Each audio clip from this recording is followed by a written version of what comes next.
Hi, Annalyn and Katie. I thought I would just make a video instead of typing on this day. Katie, I don't know why you had more than one file. Um, you want to make it on the easy on the viewer and just combine everything as often as possible.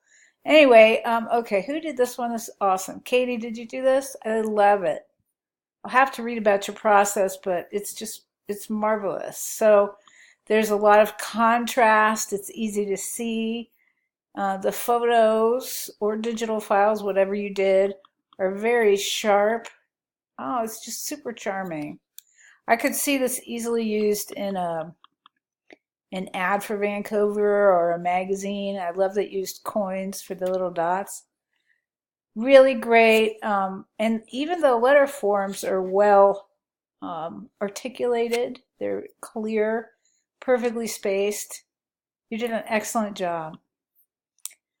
Okay, let me see this one. A little weird on a Mac. Live and learn. So these are images that you found. It wasn't something that you created, correct? I would have liked to see you actually make something. I mean, it's interesting that you found letters that were sort of found objects from photos. I do think that's a worthy project, but as far as experimenting, it this was more along the lines of what I wanted to see. Okay, interesting to see both of your work. Thanks for posting.